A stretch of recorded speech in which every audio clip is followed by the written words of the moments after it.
Hi, good afternoon, everybody. Thanks very much indeed for joining us for our second Journalism in Crisis webinar that we're co-hosting here between the Tau Centre and Columbia Journalism Review. My name's Emily Bell, I'm Director of the Tau Centre. I'm joined by Kyle Pope. Hello, Kyle, who's Publisher and Editor-in-Chief of CJR. And this week we have, we're very fortunate to have an amazing international panel with us to talk about what's happening in their own businesses and also regionally, particularly during the coronavirus pandemic. Just to remind people who joined us for our first webinar last week, and to tell people who haven't joined us before, we're conducting a project at Columbia University between the Tau Centre and CJR, which is attempting to track the changes in newsrooms both locally, nationally and internationally in terms of how particularly COVID-19 is changing newsrooms. Unfortunately, that mostly means cuts, but it also has some implications for innovation and initiatives, which hopefully are a little bit more positive as well. And last week we heard from people who are collecting this information specifically in the US. Now we want to hear from what's happening around the world. So I'm really grateful to be joined by people who have, particularly Ritu Kapur, who is the founder of Quintillion Media. She's a journalist and entrepreneur in India. She's also co-owner of Bloomberg Quint out in India. And it's a little bit later for her than it is for the rest of us. So welcome, Ritu. Thanks very much indeed. Ricardo Gandour from Brazil, who is now, he's journalism director at CBN Radio, a news radio network there. Ntibinyane from Botswana, who is the founder of the INK Centre for Investigative Journalism out there, who is currently in Saskatchewan, which is quite a long way from Botswana, but he's able to tell us something both about the non-profit world and how his region's being affected. And last but not least, my colleague Anya Schiffrin, who's Director of the Tech, Media and Communication Programme at SIPA, which is our School for International Policy here at Columbia. So without further ado, I'm going to go down the line and start with Ritu. And Ritu, I'll ask you first. Tell us what's happening in India. How is the journalism business being affected there at the moment? How is the Quint doing? What are you and your colleagues seeing at the moment? Okay, I'm going to take you a little further back to about 3 or 4 months back. Things have been very rocky in the country. It's been a nation sort of in a state of conflict for the last, was in a state of conflict 3 or 4 months before COVID-19 descended on us. The economy had already been on a downspin. There were already instances of media houses in India doing layoffs. There were already instances of people talking about scaling down or reinventing their businesses, but there was just a lot of conversation, and you don't sort of see the crazy elephant attack, rushing at you when you sort of keep saying, and I can say that for ourselves as well at the Quint, we had over time, we're all of 5 long years old, and we figured that we need to now move away from commodity news, because what people are coming to us, what our readers are coming to us, is for the kind of ground reporting that we do via video and for the enterprise investigative journalism that we are doing. But we needed the push and the nasty shove that we've got with this crisis to actually move to doing that. And I think that has been the instance for, say, a lot of print and television media, which have always so far seen digital as an add-on to their offering, but had their core focus on their print or broadcast. And there was this constant talk about digital is the future and we must be there in digital, but all their ad revenue conversion and funnels were all aimed at their core business, which was print or broadcast, and digital was sort of bundled in. So what we are seeing now, and in the middle of all of this was the communal conflict that was sort of raked up by the government through this whole Citizenship Act, and which was fairly, it sort of was putting the Muslims in the country in a very, very weak position as far as claiming their citizenship if they did not have documents, even if they'd been there for generations forever, or even, and if they were, especially there were refugees trying to come back into the country from other places. So it was, we were in a very strange place also in terms of press freedom. So I know there's been a lot of conversation about how COVID-19 has impacted press freedom. I just wanted to give the little context for, we're already not at, we're 142nd in 180 nations in Press Freedom Index already. And there was already a situation where journalists were under physical attack if they were bringing the stories from the ground. So I just want to set the economic and political stage for where we were. And so now where are we? I think it's in all the conversations that I've been having with within the industry, everyone, the large legacy players are trying to now do a serious and as agile a pivot to digital as they can. And in a strange sort of way, of course, you're hearing of job cuts, salary cuts, furloughs across. I mean, and that's across the large organizations, the small organizations, across news media, because like I said, it was already teetering on the edge before this happened. So what has happened is most large legacy media has now decided to focus a lot more on digital, which means they're now looking at the large cost bases that they have. New media like the Quint is in a slightly better position because we were always lean and nimble. We'd moved to, not having large crews to report from the ground. We were one mobile phone, one reporter. We were already set up for that. We already had CMSs which you could access from anywhere. You could, be working on your mobile phone. So we're slightly as a digital only news media when people like us are slightly better positioned. We've been able to transition almost surprisingly, completely seamlessly to work from home. In fact, I have a situation where I'm now trying to gently nudge people to say, listen, how many of you would like to be back at work? And partly because of the dread of the virus, and partly because I think all of us have discovered how easy it is to work very efficiently. I think we must have had a 5 to 7% impact on our productivity. I think the video piece is what those are the people we're trying to get back to work for video production, because that's a little difficult. The other problem that is going through a start and stop is reporting from the ground. Mm-hmm. So and this is such an incredible time to be reporting. This is one of the biggest stories to be covering ever. And in India, it's not just the health crisis. It's not just looking at how we are prepared or not prepared for the public health, and whether testing is happening, and whether people are being tested enough, and whether hospitals are really doing the right thing, or are they being exploitative. That's just one part of the story. The largest part of the story is the migrant labor who were locked down, who were so desperate to get home because they could no longer pay rent, they were no longer earning, they were starving, they just wanted to get home to their families. They've been walking thousands of kilometers back. There have been horrific accidents that they have been dying in large numbers. There have been other deaths of people just collapsing. I just read the story of a class 7 young girl on a cycle carrying her injured father for 1,200 kilometers.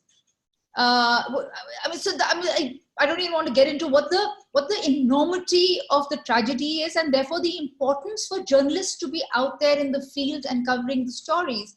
The other unfortunate aspect of the story is the communal aspect, because that's been sort of drummed up by the right wing, which is that it's the Muslim community that's spreading the virus.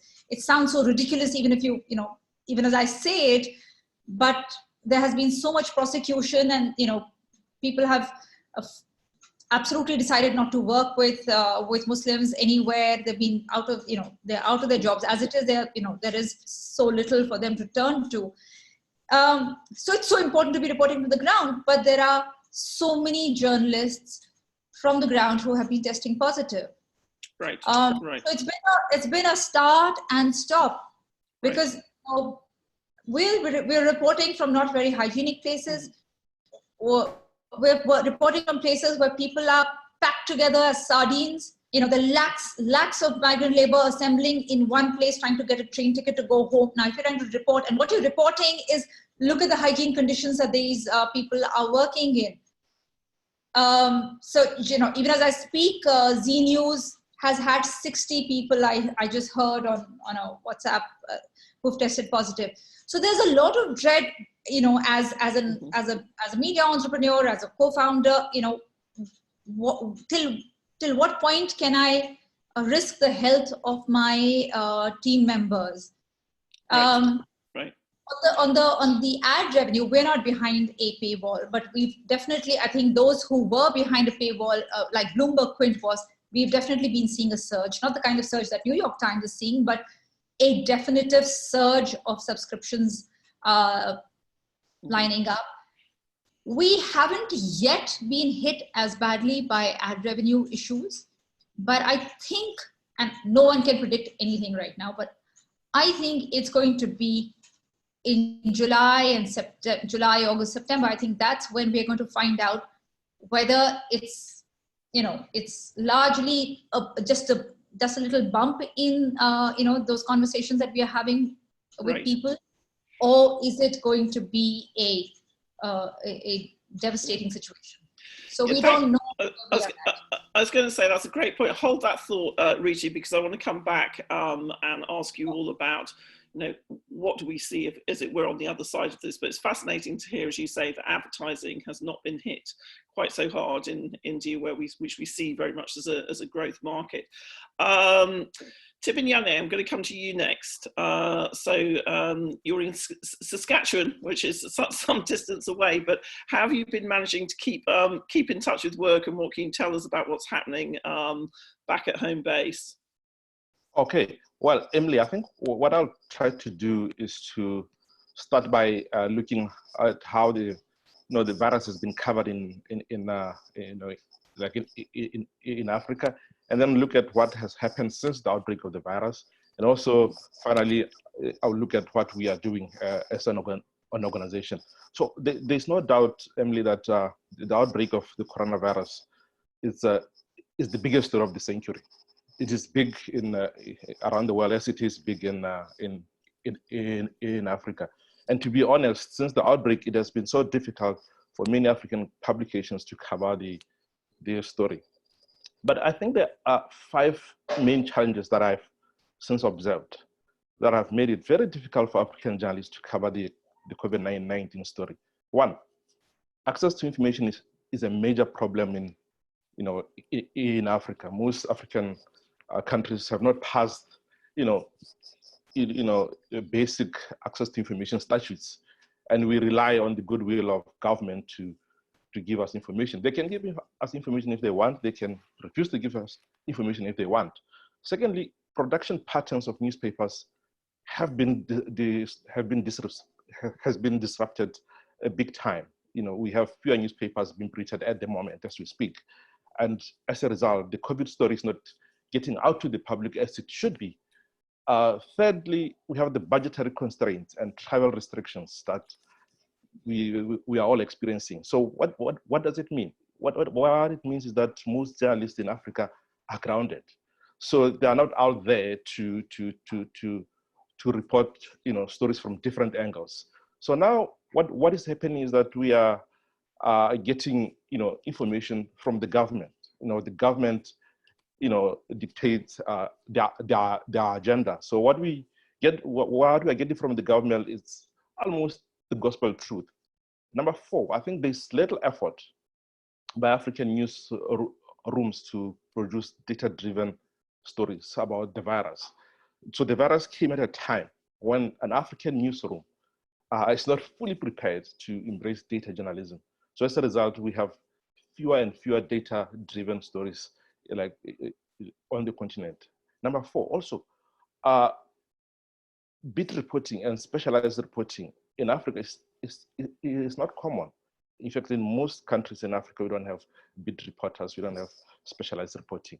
So most of our stories, as a result, they lack a depth and proper analysis that you will find in most publications. But that being said, I don't think it's all doom and gloom. There are publications that continue to cover the COVID-19 story exceptionally well. There are pockets of excellence all over the continent. For example, if you look at Nigeria, they have a publication, an online publication called Premium Times. They have done well. They've played with data to show how the virus has affected Nigeria. Go back to South Africa, they have the Mail and Guardian. They are doing exceptionally well. And what we have also seen is that we have, we have seen an increase in traffic online. We have seen many eyeballs now online, and many people are online and participating online. Also, radio and TV on the continent continue to produce good stories. Maybe not as good as what newspapers are doing, but radio is still reaching out to millions in rural areas and remote areas of the continent. And the programming has not been badly affected as compared to newspapers. But now, what has since happened since the outbreak? One, I think major newspapers have temporarily ceased publishing. Some have reduced their printed copies. Some have completely suspended publishing at all. 2, WhatsApp has emerged as the top transmitter of newspaper content. So what is happening is that newspapers, they send their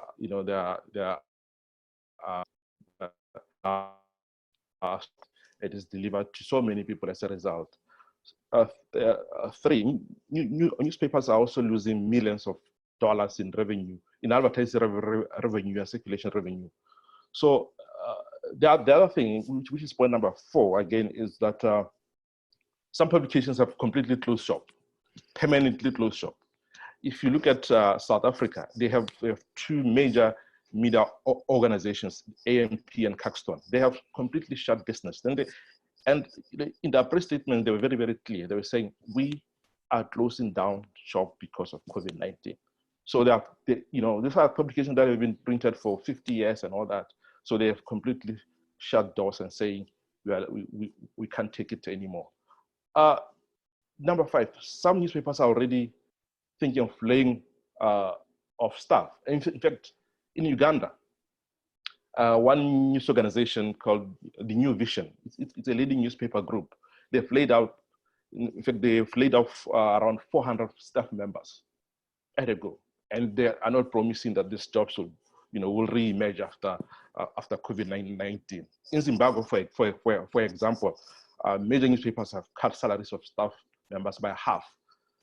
In some cases, even in Zimbabwe, by around 75%. Another thing which is quite important is that local news and community newspapers are badly affected. In Uganda, for example, newspapers, one of the leading newspaper company, they have since suspended publication of 4 papers that are published in local languages, which is a big deal. It's a big deal.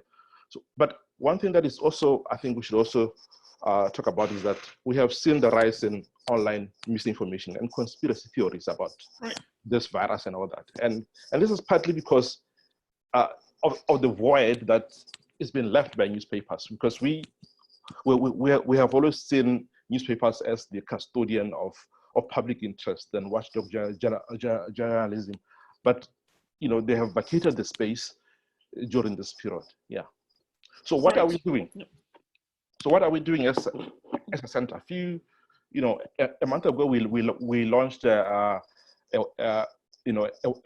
WhatsApp newsletter that we are circulating, online, called The Brief. We have since reached out to more than 5,000 people through WhatsApp. It is not enough, but we are hoping to increase our base as time goes on. Great, thank you very much. And I think that point that you made right at the end about it's not just about diminution of journalism, it's also about the rise in different types of disinformation, misinformation, etc., is a really important one that we'll come back to. But talking of misinformation, Brazil has been in the headlines for all the wrong reasons. The unusual distinction of having a leader in Bolsonaro who's actually had his content removed from social platforms for creating the wrong impressions. Ricardo, we read snippets about how difficult things are for journalism in Brazil. What's the truth of the situation? Yes, Emily. So again, thank you for the invitation. Hi, everyone. I speak from São Paulo, Brazil. I am proud to manage the major radio news network. We cover all the country in 48 stations. And very good to have this opportunity to present you a brief of journalism in Brazil. And I'll start a little bit very quickly to update you the scenario, or local scenario, just before the pandemic crisis. And I'll start talking about the local coverage. Our red alert was on since Atlas da Notícia updated their studies early in February this year. Atlas da Notícia is the Brazilian version of the News Desert Map, a spectacular initiative from CJR. We are proud to try to imitate over here. Early in February, this project unveils that 18% of the Brazilian population, which is around 37 million people, has currently no access to local journalism. Just to have an idea, to give you an idea, 62% of the Brazilian counties does not have established news media outlet locally. So they depend on the national coverage of the TV and radio broadcasting companies. And early this morning, the Brazilian Association of Newspapers updated me that after the pandemic, from March, more than 20 local papers closed their doors throughout Brazil. So we had already been very, very concerned about local journalism in Brazil. And we are sadly sure that this pandemic will make things much, much worse. According to that research, radio remains the major media in terms of capillarity and coverture of the whole country, besides open TV, of course. So that's the scenario we had been observing until February. And we had also been noticing until February a kind of a news avoidance behavior from general consumer. We see that mainly related to the highly political polarization scenario we have in this country. And we ourselves as publishers, we analyze that, well, people are tired of those things. In the radio business specifically, we've been noticing an increase in the audience of the music stations in jeopardizing the audience of the all news radio stations. But in March, everything extremely changed. And I would like to point out that what happened after March is that there was a huge impact on the media consumer journey, daily journey. Of course, the driving time which is very important to radio, disappeared. People stayed at home, but the audience of TV and radio at home increased a lot. And this is supported by Kantar, a metric media company. This changing in the media consumer daily journey reestablished a very old-fashioned behavior of certain families staying together at home, watching TV, watching soap operas, watching the night telejournal, news journal. So we felt, also supported by Kantar, a rescue of an old-fashioned content of the old-fashioned news schedule, time schedule for watching something. Of course, at home, talking again about radio, the audience increased a lot, especially through the digital channels, the radio broadcast through digital channels, social networks, the apps, the websites, and this increase was noticed in all network. I've been talking about a lot with our affiliates in all the country, and they are double-digit growing, so it's very relevant. But at the same time, companies had to cut their costs. So it's a very unusual crisis in the business model. We have a revenue stream scaled down with the audience very high. So it's very strange. The media was most damaged by that was the printed media. Many people avoid handling newspapers and magazines and even receiving that at their homes, the physical merchandise, physical goods. And radio is the media has less damage by revenue investments. I understand that companies think that radio is not that hardly cost media, and they are able to maintain their voice share without a very huge investment. So of course we are suffering a lot, but I would say radio is the less hurted media in this business scenario. Of course, some companies, some medium and big companies made staff agreements to reduce payouts, to reduce income. There are some news regarding layoffs, of course, but this is the general landscape until March and April. What we start to notice now in May, it's maybe we have to carefully observe a little bit more, but maybe we will face a new news avoidance wave regarding the virus coverture at this time. Yes. People are getting tired. Everyone learned how to cook, how to keep the house, how to practice yoga. People did everything, but now people are getting tired, and also maybe people are getting tired also of our news coverture. We are studying that very carefully. How we're gonna do to try to diversify our angles, to diversify our news stories. We don't know. Well, last but not least, we are facing a very complicated scenario regarding our president behavior. It's quite difficult to have civilized terms to describe what this democratic elected man is doing at that chair. Journalism, of course, is trying to bring the ball to the civilized field, and we try to make journalism. No explanation, but it's very difficult.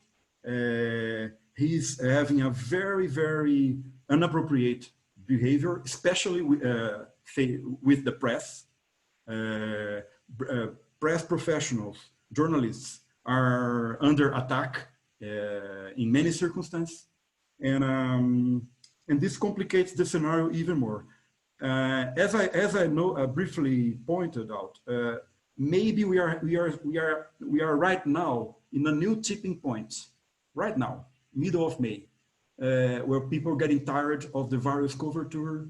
People are, trying to feed their expectations for when things will come out again, and maybe in 2 or 3 weeks we'll have another things and important things to comment. So that's my brief by now.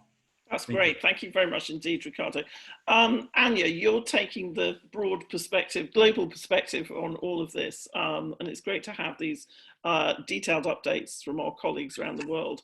What are you seeing out there? What are the things that are concerning you? Sure. I did a lot of research and homework before, so I have lots to say, but I'll be brief. I just want to say, Ricardo, your point about I think in the beginning, we were all looking at the news all the time, hoping there would be some good news, or somebody would say, this isn't a problem, or it's just a dream. And then we realized every time we looked at the news, there was no solution. So I think they also be contributing to the fatigue, right? We kept hoping, it's like waiting for that email that tells you something great. So yes, I checked in with people all over the world, Australia, Bolivia, Mexico, and really I heard a lot of what you're saying, which is that honestly, the advertising situation's terrible and newsstand sales have collapsed, of course.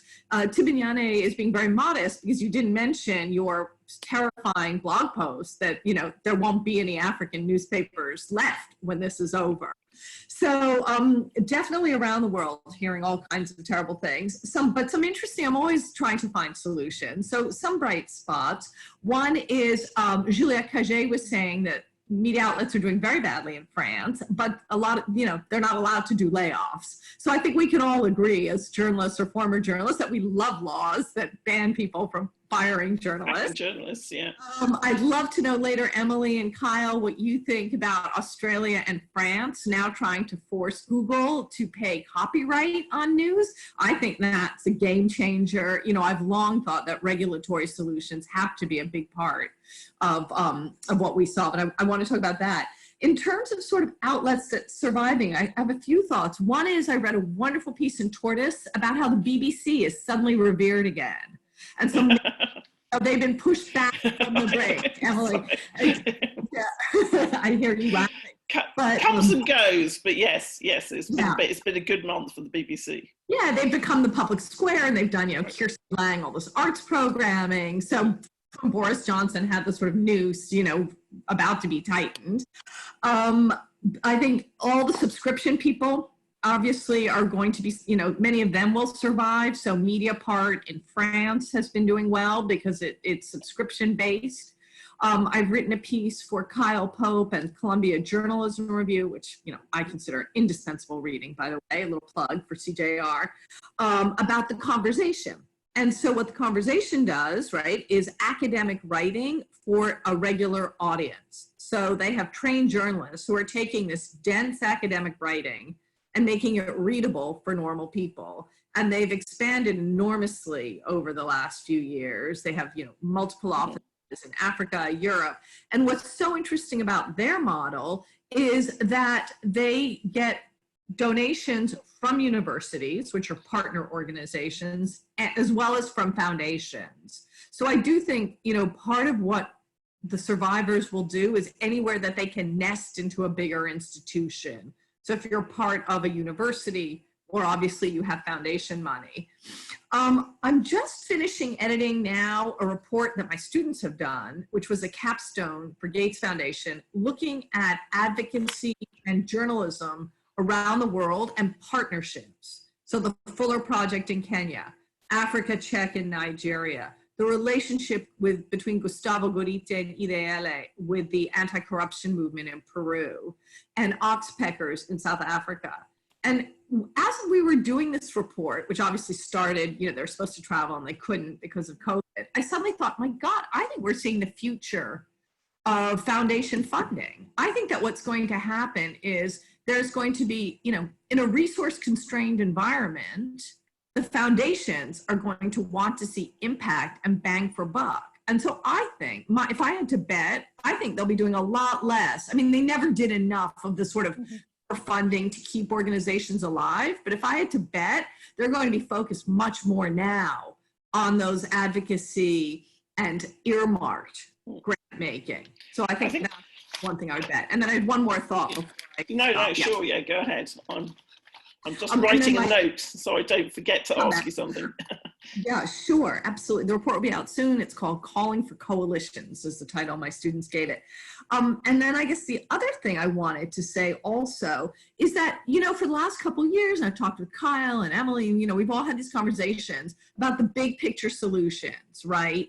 So Craig Aaron and the Free Press and their you know, attempts to get more local government support for media, or Victor Pickard just had this piece in the Washington Post this week about, you know, government support for media. And of course, James Dean and Luminate and Mark Nelson have been pushing this big fund idea of getting hundreds of millions of dollars of development aid.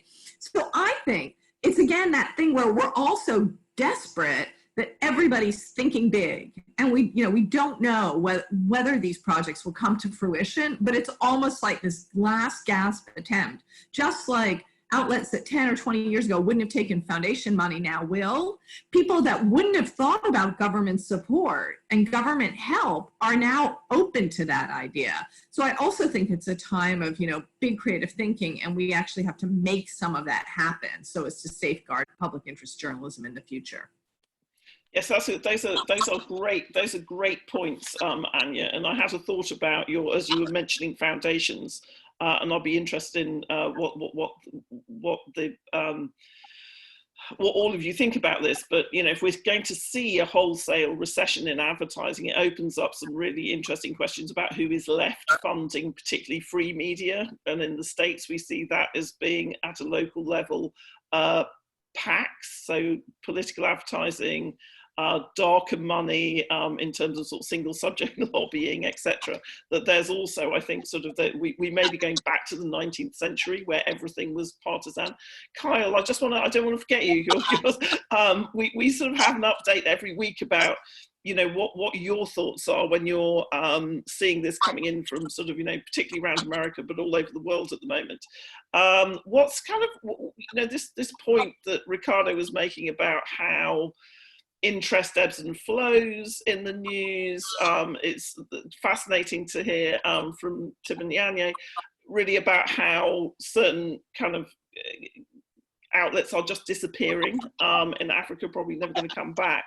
Are you getting any clarity through the fog of the crisis about what paths and trends we're seeing sort of emerging from this? No, I think we're still deep in the fog. And it is like really interesting to hear the perspectives from all over the world, because the overlap in all of these places of the issues and the challenges everybody's facing is enormous. Misinformation, collapse of advertising. You know, I think that this you mentioned it, but this thing that Ricardo brought up about news avoidance is, I think that there's a broader issue here about trust in news, and I think we're in a really precarious place as this virus kind of ebbs and flows. It'll be really fascinating to see how much the news audience blames the media for sort of telling them on the one hand that something is happening, and then the virus shifts through science, not because of any sort of bad reporting. But I just think it's going to be very difficult. And I think people are getting tired and they're starting to tune out. You know, we think from our perspective as journalists and as advocates for journalism, that this is a moment where people should rally around news. This is a moment where they should really appreciate news. I think that there is a danger that it could go the other way, where people could say, you know what, it's all bad. Not only is it all bad, it changes every day. I don't know who to believe. You know, it's interesting to have somebody from Brazil with Bolsonaro, from India with Modi, from America with Trump. I mean, all of these leaders are trying to feed this idea that factual reporting about data and science has become a political act, and they're trying to turn their audience against news. So it's a very, very, very difficult time, and it's a very tricky situation.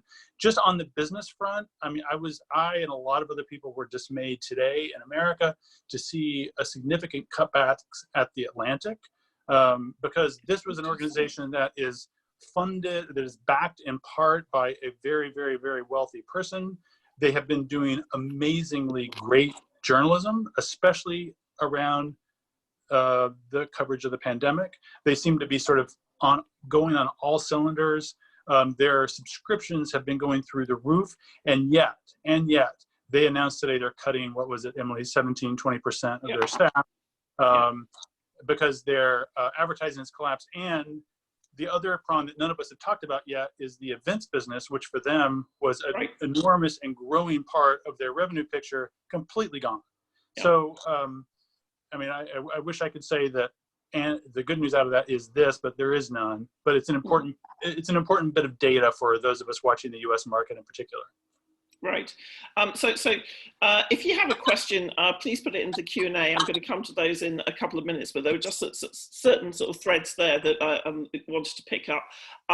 So, you know, this idea, and Ntibinyane, you mentioned, you know, misinformation, and as Kyle was saying, you know, kind of, I'd like to ask all of you, to what extent sometimes this has been framed as an extinction, you know, event for journalism. We all like hyperbolic headlines because we're editors and reporters. But this collision of factors, including perhaps skepticism and the ability to kind of work on that skepticism through misinformation campaigns or disinformation campaigns. To what extent do you think sort of journalism is genuinely under threat in your markets? You know, particularly because we've seen, you know, we've always thought of India and to some extent Africa as actually growth markets where, you know, journalism has a pretty vibrant future.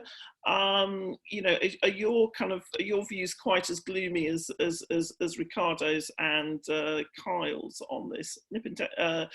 Ntibinyane, do you want to take that one first? Oh, sorry, you need to unmute. Okay.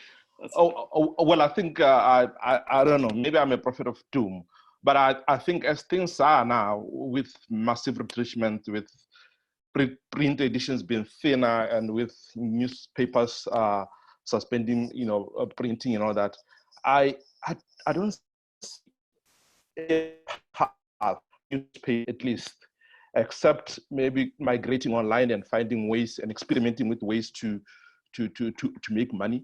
But as it is at the moment, we are seeing a major extinction exercise at play in Africa. Again, not in all African countries, because Africa is not a monolithic, you know, country and all that, or continent. But I can see a situation whereby, you know, we are going to have lesser and fewer newspapers in future. And it's already happening in South Africa. Major newspapers or major print organizations have shut doors and all that. So we are seeing it at play now at the moment. But again, it's a call for innovation. It's a call for coalition, as Anya was saying. It's a call for everyone to come together and find, you know, solutions to the problem.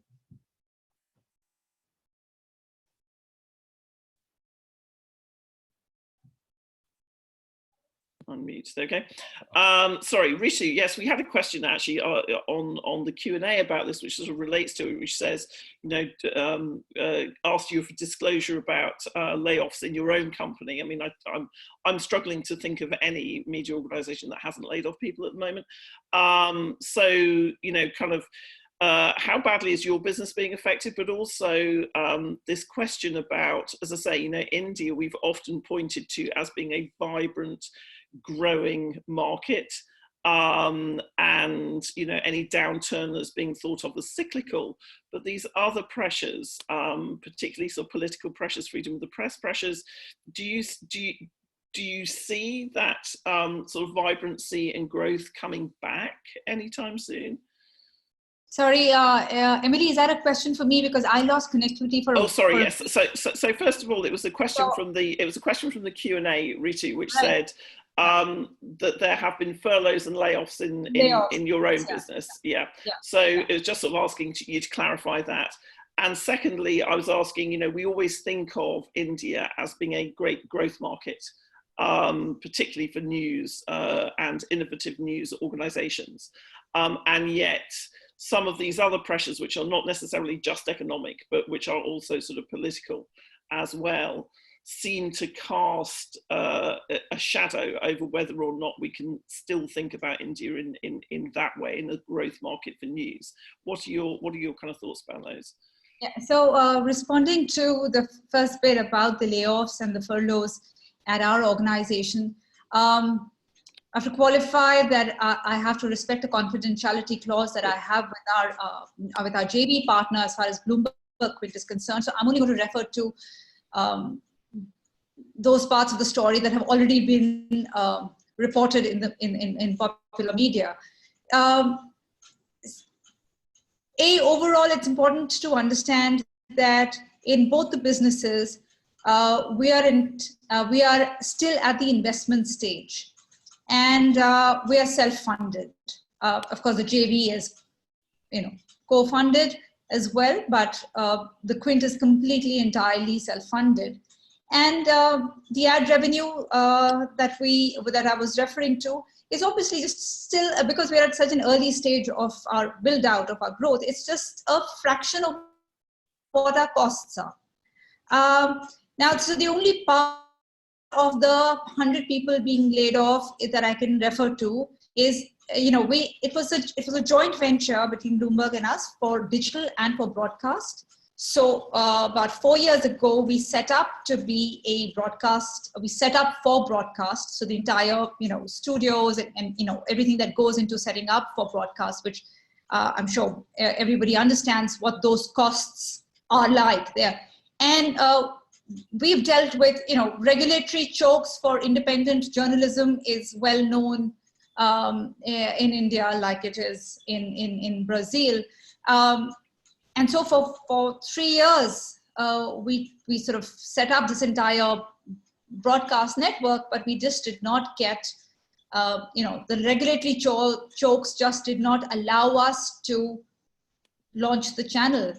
So the layoffs, it's just a coincidence that the layoffs coincided with the unfortunate crisis, which is a very unfortunate time to be taking a job away from anyone. It just so coincided, but actually it is us finally figuring that we cannot fight that legal battle or that regulatory battle anymore. We will not get the license and we cannot launch the channel, which is why the team that was brought together to launch the channel, right, we had to let go. And as far as the Quint is concerned, we're still at the investment stage. And we are a very feisty, we speak truth to power. We are very, very independent. We do not have to, you know, which is why we are very limited in the kind of advertising we look at. We definitely don't have any government advertising, which, and you come to a point where you have to choose between being independent and the fact that to be independent, you have to survive. And those are some of the calls that you take, because you know, nobody sets up anything to do terrible things to people. Mm-hmm. So I hope that, unfortunately, I cannot go into a lot of detail because, as I mentioned, there's it's actually a good point as well to sort of ask generally, and Anya sort of touched on this, which is this question from a participant, which is, what are the other revenue streams that we could look to? So Anya, you mentioned foundations. We've seen small amounts of money from the big platforms, which are sort of beneficently given, but perhaps they should be forced perhaps to more. We've seen the regulatory intervention from Australia and France signaling a kind of a change of temperature in how some governments are viewing this. What do people see in their sort of regions as being, if advertising is no longer going to be the thing that supports the majority of free media, what are our answers to that? What do we have any answers to that? What do we have to do as a collective industry across the world to address that? Who wants to take that first? Ricardo, you're nodding, so I'm going to come to you. Yeah, first, may I quickly underline Kyle Pope's point that what amazes us is that media credibility is high right now in Brazil, according to Datafolha and Kantar poll, very recent polls. And so this is very incredible. But even though we are noticing, and as I told you, it's a very new thing, a new wave of news avoidance. We have to study that more carefully. Another interesting episode that happened here, which will rest, of course, for the journalism story books, is that the Brazilian franchise of CNN started in the first week of quarantine. So they had huge difficulties to propose their identity to the public exactly in that period. I remember when I opened a new local paper here in São Paulo in the very week of the September 11 attack.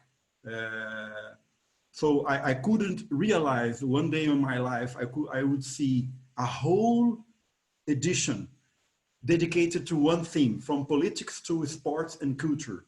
So that's why we need to study carefully the media consumer behavior to see how we will survive, how we will, and talking to the point, how you take the biggest learnships and to innovate, to do things different, maybe more home office, maybe in a hybrid scheme. The interface with the sources had dramatically been impacted. So for sure, we have many lessons to take from all of this. That's actually, again, a good point to pick up on a question from one of our participants, sorry, which I've just lost who it is. So apologies for stealing your question, but I'm getting it out of the Q&A, which is, you know, the good news portion of this, which I do feel that we do have some duty to keep our viewers, you know, from complete despair, which is this idea of like, what are the ideas that we are seeing? You know, Ntibinyane, you mentioned you have a WhatsApp. You just started small with a lower cost, different way. Are there other innovative solutions that you're seeing in Africa where you go, actually, that's kind of, this is forcing us to look at the future in a slightly different way, and those types of innovations, whether it's format or partnerships or support of other types? Yeah, I think what we are trying to do, my organization and other, journalists and owners around, is to do two things. One is to work on a situation whereby we want to lobby governments in Africa, to extend tax breaks to news organizations, in particular newspapers, to ask governments to exempt newspapers and other news organizations from paying VAT, and also to lobby governments from, to reduce internet and electricity tariffs for newspapers and other organizations. This won't save, newspapers, but I think it will buy time. One, it will save jobs, like in the meantime. And it would also allow newspapers to migrate gradually, online. One thing that we also want to do is to lobby governments to call for taxation. Perhaps lobby governments, African governments, through the African Union, that they should compel technology giants such as Google, Facebook, and all that, to pay companies for profiting from their originally produced a copy. And this revenue should be used to support struggling newspapers.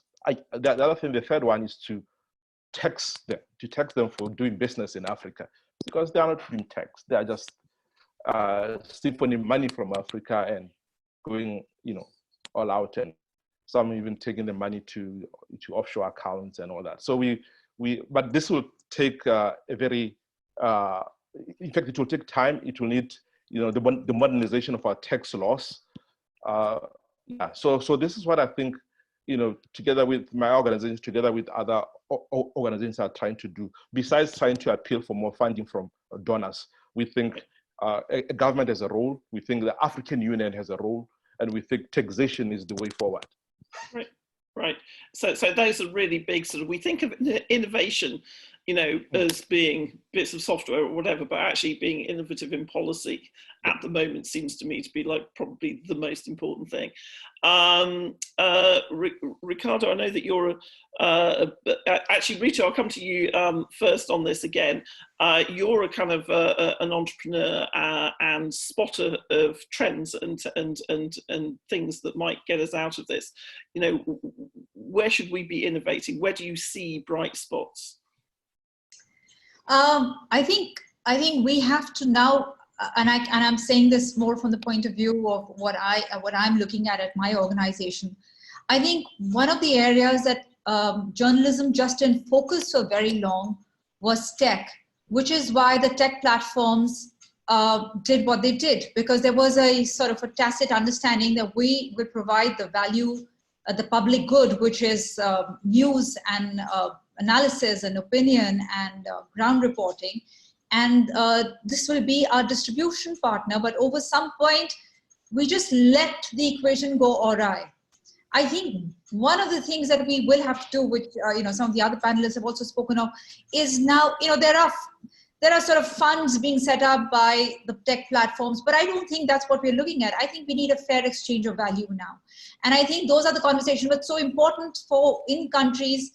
If it's not being determined by the state regulation, then it has to be media houses coming together and speaking to whatever extent in one voice, and I think that's the only way we'll be able to address that. That's one large thing. I think right now, in the more immediate sense, we don't know what the revenue models that are going to emerge. I mean, there's a lot of thought there, but I think one of the innovation needs to be on cost saving right now.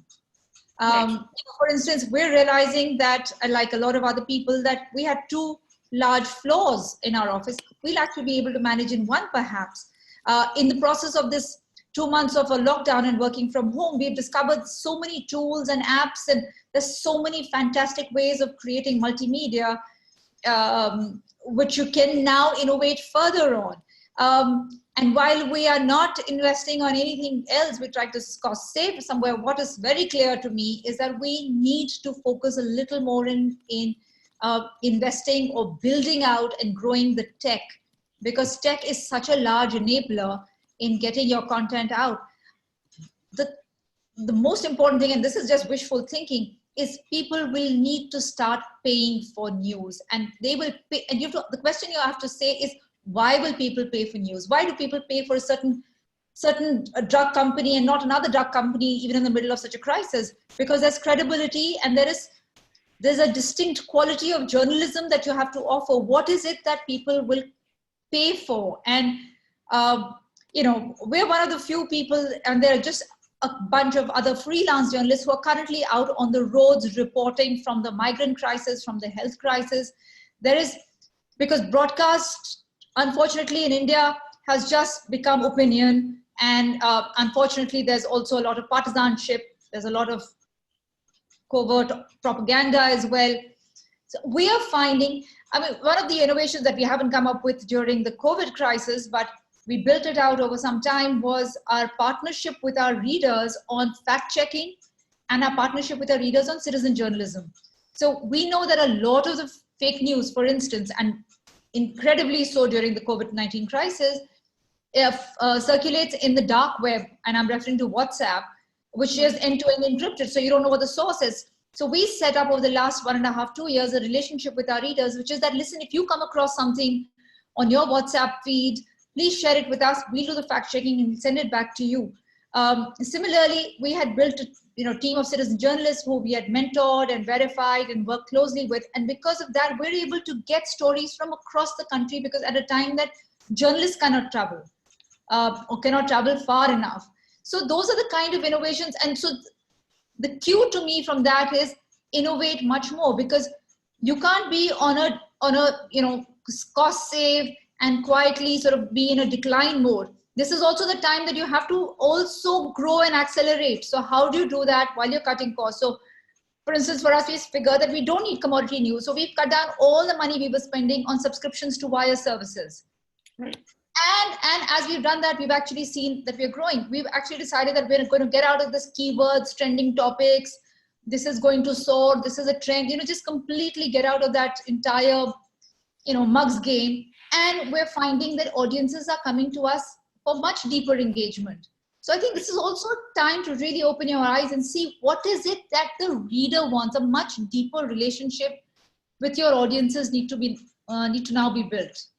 Yeah, I think that's a great point, actually. It's Ricardo, do you have anything to say on that? Or Kyle, maybe in terms of things that you're seeing that are, Kyle, you've switched your microphone on. I think Ritu makes a really good point about, I actually have seen some, what I think are improvements in the digital presentation of a lot of these big news outlets, which I think, let's be honest, a lot of the websites of especially most newspapers have been not great. But I think the scale of the story has been such that they've had to rethink some of the presentation. You're seeing like really interesting, I know the New York Times and Washington Post, and they do these kind of basically sort of, I don't know what you call them, sort of just aggregated long scrolls that you can just sort of like catch up on everything that's happening. And the presentation, I think they've made some advances. I think there's also been some improvement in the use of an understanding of data and data visualization on these websites. Because a lot of this is a data story when we look at, the curves and the cases and whatever. And again, like there's been, we and others have complained for a long time that there's like that, and we really saw this play out in 2016 in the US election as it relates to polling data. There's just been a general lack of understanding in newsrooms about how to use these numbers and how to portray these numbers. And I think we're seeing a lot of real improvements that I hope will stick. So I think that's something that's positive that's come out of it. And so one other thing along that line is you're also seeing a lot of these big news organizations be a lot more willing to ask for ideas from their audience. So you see, the Times is now saying like, if you're a nurse in a New York City hospital, please get in touch with us because we want to know what's happening on the ground. You didn't see that so much before, and I think that's great. Yeah, I think one of the really interesting things in terms of our students at Columbia Journalism School, one of the great skills that they've had to learn is to teach sources how to report. And, nothing is new. So, we worked very hard on citizen journalism in The Guardian back in sort of 2005, 2006. But I think that Ritu and Kyle, those are great points about how actually, teaching and working with communities where you can't get to actually has a great deal of value in it, which to some extent we've sort of, forgotten about maybe a bit in newsrooms. I wanted just to get to, look, we've gone over a little bit. I don't want to go over too far, so there are just a couple of questions I want to get to from the Q&A. Thank you very much. Some great questions here. I hope we've answered some of them that have come up in that conversation. I just want to come back to disinformation because Jim Dingerman has asked a good question, which just says, disinformation question is just not a new one, but it's alarming in the way that it's increasing, the increasing use of disinformation, COVID-19 pandemic, coupled with the political agenda. What are the best practices to counter this? I think this is something that we all go round and round in circles on. Ricardo, can I sort of start with you on that? And I'm going to come to Anya on this as well, because she's been studying this in particular. So Ricardo, sure. Well, the remedy here we know is checking, in offering to the public checked versions of everything was disinformed. No other way. It's a hard task every day, every hour, checking. May I comment 2 quick points? Yeah, sure. Pending from other talks. Regarding to cost structure, it's incredible how we see in this 2 last months increase in the productivity. Although it's always very difficult talking about productivity in journalism because output is not very well related to the efficiency. it's a very sensible thing, very common in other industries, but not in journalism. But again, it happened. And I see, this is an internal process speaking. In terms of business model and funds, as someone asked, I see in Brazil, I truly believe in a hybrid model, non-profit and for-profit sectors collaborating together to support media outlets. And that's a great point. So Anya, can you weigh in on the whole, how do we fight disinformation? You'll have to unmute yourself. That's the first step. That's very generous, Emily, because as you know, like everybody, I've been actually writing about this for a couple of years and now working on a book on this subject. So I think the sort of range of things everyone's trying include news literacy, fact checking, trying to get at the business models that people don't make money off it, pressuring Facebook to take down, downrank, offering counter content like what YouTube has been trying to do, and then legal measures like what Germany has done with the NetzDG law of actually making the platforms responsible. My thinking on all of this has really shifted in the last couple of years. I'm much more pro-regulation than I was before.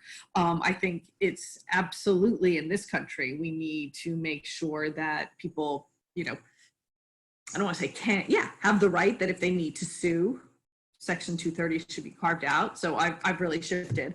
One thing I thought was fascinating that I heard last week was Rede talking about really what, you know, Kyle's talking about, that there's this uncertainty, the unsettled science has confused people. And they were saying that the problem is, you know, if you join a baby food making group online, you will immediately start getting anti-vaxxer messages. Yep. But the WHO is not going into young mother groups for their messaging. And so she was making this point that there's a total disconnect between how all this garbage is circulating and the sort of official institutions and how they put their messages forward. Right. Yes, we've just had a class on exactly this, and one of the key skills that my students were learning is how to report from inside things like closed WhatsApp groups and closed Facebook groups, how to do it ethically, and how to, and I've also seen some work recently suggesting that if you just constantly correct people when they get things wrong, it eventually has a greater effect than putting something like a fact check on it, etc. The one thing I would say is that, and Anya knows this better than almost anybody else, nobody's going to solve this problem, and also there's a very thin evidentiary basis for some of the things that we're told will work. They don't necessarily actually work. So there's, I don't know if Ritu or Ntibinyane want to. So if I could just come in, I think one of the things that one needs to do with the fact check is to not just let it sit on your website. Right. Like I was saying, it needs to be. So what we do is, if somebody sends us a story that she or he wants fact check, we give his the fact that, you know, so and so from Mumbai flagged this fake news. And then we send him an email right back to him so that he can then circulate with his sort of say his name out there. That's one. The second is that if there is the fake news is trending to certain keywords and it's sort of going up, is to publish the fact-checked piece with similar keywords so that it picks up on the same trend and it tries to ride on the same virality. And the third thing is, which is what we do because we have WhatsApp channels, publishing channels that we have, so to say, is to push the same fact check content on the same platforms, on the same dark web spaces where the fake news is doing the rounds. It's still, I mean, the armies of creating fake news are so vast and so huge that this is perhaps like a little ant trying to bite the elephant, but let's hope we're biting in some of the right places so that we're being able to have an effect. The other thing is the literacy, because you're not just about news literacy, but about partisanship and polarization, because that's what feeds fake news. And that's one of the things that's really important to do, I feel, alongside all of this. Yeah. Well, I also think, again, in in our world here in Africa, in Africa, we have a few fact-checking organizations, country-specific organizations.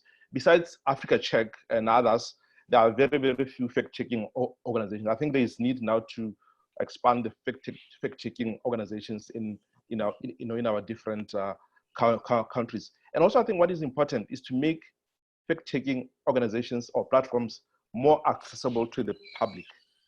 They're accessible to journalists, but if you make it more accessible to the public, I think we'll be able to fight this misinformation scourge. No, I think that's a great point. So I am going to, we have gone over, but I'm just going to wrap up now with my favorite question, which comes up in every session, but it's very important that we answer it, particularly given that we're based at Columbia Journalism School. From Catherine Sullivan, so thank you, Catherine. As a young journalist just graduating from college, congratulations, what is the most important skill or trait that I should be working on in order to make myself valuable during this crisis? That's a great question. Who wants to take that one first? Yes, Ricardo. Well, it's good to know that. I've been teaching for undergrads journalism classes here in Brazil, and it's so good to talk to the new people. I would say independence and curiosity, personal independence and curiosity. Do that track, and things will happen. That's, I would say, very briefly. Yes, pull the piece of string longer and harder than anybody else until you see what's at the end of it. That's very good advice. Yeah, from my end, I think it's simple. Do everything. Be the jack of all trades. Be the jack of all trades. You know, take pictures, write news, you know, operate a camera, you know, go into mobile journalism, do everything. Very good advice. Yourself, yeah. I just say that, you know, just arm yourself with flexibility and ability of as many cheap and cheerful tools that you can to make. It's not just about getting your story. It's about making people wanting to read your story in the way you've told your story. And in a time of infodemic and too much everywhere, also look for the story that nobody else is telling. Yes. You know, that is so critical. Yes, absolutely. In addition to what Ricardo said, just that point. Absolutely. Anya, with your professional educator hat on. I agree with everything, and then I would add sharp, clear writing, especially because I'm in a policy school. Yes. That's really important. We do like sharp, clear writing in a journalism school as well, I would just say. I mean, we have a shortage of it. Because I won't comment. Our writing is generally better, I think, but even so, it's a good point. Kyle. I would really, I mean, people may not have a lot of choices, but I would really encourage them to be creative in terms of like basically getting out of the media centers. I still see surprisingly a lot of reluctance, especially for students who go to school on the coast, to sort of, you know, being willing to go to perhaps smaller markets in other parts of the country. And increasingly, I think, you know, on the one hand, there's fewer jobs, but, you know, there's such enormous opportunity for growth in those places. And you learn so much, and you're able to like do stories that really matter to people. So, you know, try to get out of whatever conception you have about what your job is going to be like when you graduated from school. Try to break out of that.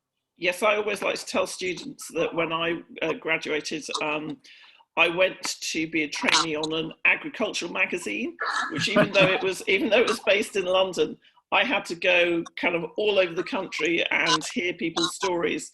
And somebody that I graduated with was going to Vogue, and after 6 months we met, and I had been covering parliamentary committees. I had been doing what they call, you know, kind of like tragedy stories and talking to people who had lost their spouses in accidents. I'd done, you know, I'd been up mountains. I'd been standing usually in cow manure.